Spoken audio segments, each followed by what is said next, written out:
Good morning বন্ধুরা। আজকে প্রায় সকাল সকালে উঠে পড়েছি, 7:30 বাজে।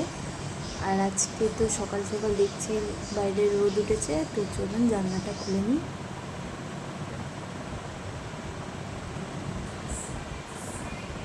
আকাশটা পুরো পরিষ্কার।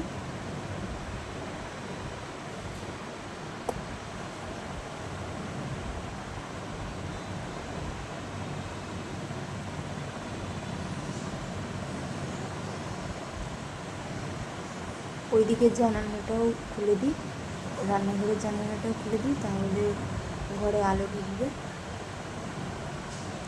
আর আস্তে করে আমি বাইরে থেকে দরজাটা আটকে দিলাম, কারণ অনেক বাসন পড়ে আছে বেসিনে। বাসনের আওয়াজ হলে মেয়ে উঠে যাবে, তাই জন্য আস্তে করে আমি দরজাটা লাগিয়ে দিয়েছি। আর এইদিকে দেখুন, আর এই যে পুরো বাসন, অনেক বাসন হয়েছিল কালকে রাতে, তো মাজতে পারিনি। আর এখানে এদিকে গেটের দরজাটাও খুলে নিলাম।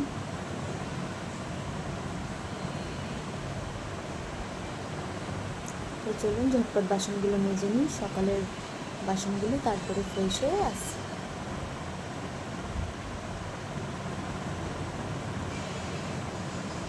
আর এইদিকে সব বাসন মাজা হয়ে গেছে। আর এই যে আমি গ্যাস এই দিকটা মুছছি।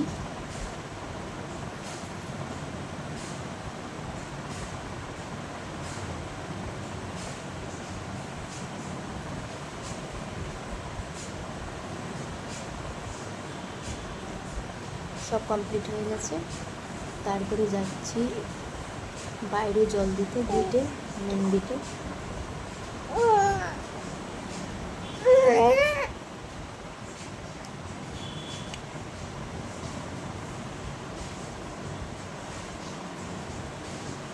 আর অনেক জামা কাপড় আছে, সেগুলো ভেজাতে হবে, সেগুলো ভেজাচ্ছি বাথরুমে।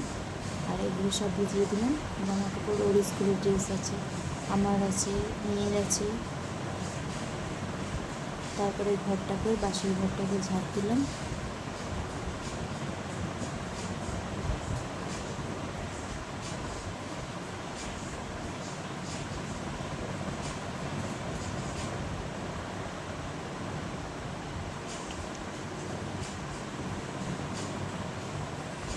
তো আমার সকালে এরকমই কাজ থাকে ডেইলি। আমি এইটুকু শেয়ার করলাম আপনাদের সাথে, সকালে আমার কী কী কাজ থাকে।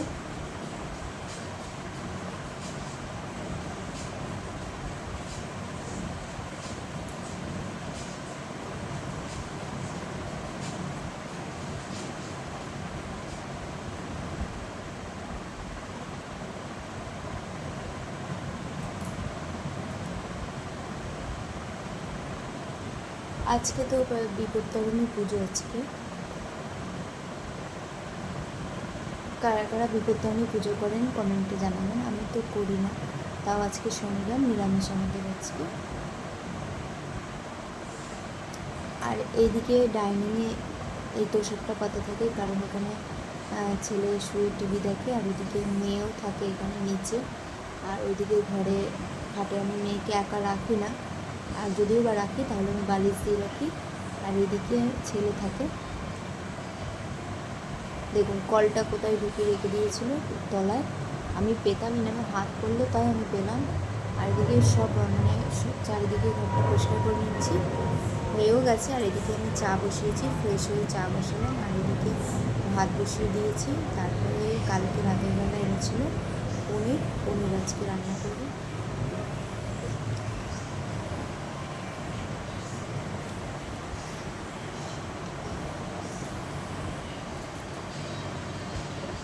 আর এই পনিরগুলো পিস পিস করে কাটা হয়ে গেছে। আর এইদিকে মেয়েও উঠে গেছে, মেয়েকে এখানে শুয়েছি। আর ও টিভি দেখছে, হরে কৃষ্ণ চালিয়ে দিয়েছি, সেইটা দেখছে।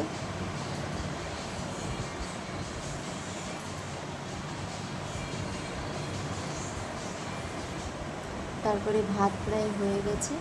আর ওইদিকে পনিরগুলো আমি ভেজে নিয়েছি। প্রথমে পনির আমি এভাবেই রান্না করি, খুব নর্মালভাবে, খুব তাড়াতাড়ি আমি রান্নাটা করলাম, কারণ সবাই তো খেয়ে বেরোবে। আর এদিকে খুব সুন্দর, কোনো মশলা ছাড়াই আমি দিয়ে দিয়েছি, আর শুধু আদা ঘষে দিয়েছি। তারপরে কষিয়ে তারপর জল দিয়ে দিয়েছিল। আপনারাও চাইলে এইভাবে করতে পারেন। তো আজকে ভিডিও